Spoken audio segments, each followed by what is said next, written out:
Asif Ramiz Daudi, Impar Media panelist, is joining us live. Khwaja Shahid, Impar Media panelist, is also on the broadcast with us. Major Mohammed Ali Shah, Impar Media panelist, joins us live. OP Singh, former DGP UP, is also with us on the broadcast. Major Mohammed Ali Shah, how are you viewing this interesting outreach by the RSS to Muslim intellectuals, which interestingly is coinciding with these PFI raids? Well, it's incidentally coinciding with the PFI raid. That's a different thing. That the PFI raids happened now, but the meeting of the RSS chief and the 5 Muslim intellectuals happened over a fortnight ago there. So most certainly, and a meeting with the RSS chief. And, well, interestingly, yes, that those meetings have been happening since a couple of weeks back, but more meetings also took place yesterday and today, Major Shah. Well, first, let me come to it one by one. With the 5 Muslim intellectuals, Lieutenant General Zamiruddin Shah, the former Deputy Chief of the Army Staff, the former Vice Chancellor of Aligarh Muslim University, Lieutenant Governor Nadeep Jang, Syed Yaqub Qureshi, Saab, the former Chief Election Commissioner, Shahid Siddiqui Saab, former MP, and Mr. Sherwani. Their meeting was the communication channel of communication should always be open over there. And both the communities are perceived honestly and unfortunately as enemies, Hindus and Muslims. But that is not the case. When they met the RSS chief, they inferred that the differences were almost minimal. It is only in the mind that, and the tension, the communal flare-up was happening honestly. So let me tell you, my personal feeling is, I think in this country, Hindus are not against Muslims. They are against radicalization. They are against anyone who is into radicalization. And similarly, Muslims love the Hindu brethren. It is the hate speech that took place there. A lot of my Hindu friends disowned it. Even on your channel, a lot of Hindus, they rebuked it. So, in fact, we are a salad-bowl nation. We're not a melting pot. We live in actual communal harmony. But the projection, the impression, the perception that was being created is both the communities are enemies, they do not get along well, but that's not the case. In fact, all Indians are my brothers and sisters. What we should learn is from the army. In the artillery center in Nashik, on one square, there's a temple, there is a mosque, there's a gurdwara, there's a church, and all of them, they coexist together, they help each other out. And because in the army, the only religion, which is the Indian army, which is our country, comes first, always and every time. So I think an interaction like this, a channel of communication, it is more than welcome Uday, and more such interactions should take place. Just give us a bit more of an insight into what exactly happened in that meeting, considering that you know some of these individuals very, very closely, और General Zamiruddin Shah तो आपके वालिद भी हैं, तो आप काफ़ी परिचित हैं इन सबसे, Major Shah.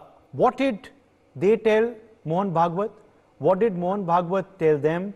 And do you believe that this is something that must be repeated again and again and will be? Uday, I definitely think that it should be repeated again and again, and most certainly, and the channels of communication should be open. And of course, it sends a message loud and clear to every single Indian that no, whatever you perceive, that hatred, that the fear-mongering and the hate-mongering that's ended, that should not be there.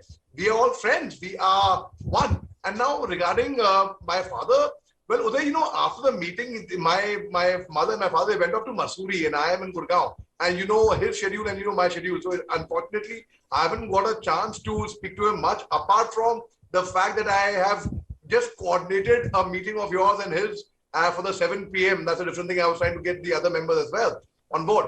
Apart from that, with Mega, I was trying to coordinate that.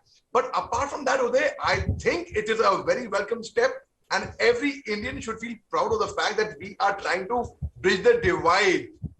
And one more thing I know for a fact is the meeting was meant to be for half an hour, and it went on for thrice the amount, over an hour and a half. So which speaks volumes. It means that yes, both the parties are willing to listen to each other. Mohammed Ali Shah, your take, Mohammed, on this Wahhabi radicalism crackdown.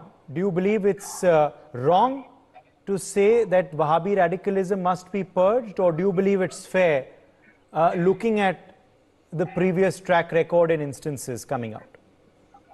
Uday, a crackdown on any anti-national activities, any terrorist activities, anything that is harmful, that is detrimental to the nation, is a must, is required. In fact, I wrote an open letter to Major Mohammed, the terrorist outfit, after the Pulwama attacks took place, and that letter till today is being shared on social media. It's been about 3 years plus, and it had over 10 million views. Why? Because I mentioned in that anyone who spreads hatred, terror should be ridiculed. And we talk about Wahhabi terrorism, and we talk about Wahhabi radicalization, when we talk about crackdown on them. Well, I think crackdown on anyone, in fact, for that matter. So anyone who is working against the interest of the country, anyone who's trying to split us apart, anyone who is not getting us together, that should be ridiculed completely. And I think already India is on a way of becoming a superpower.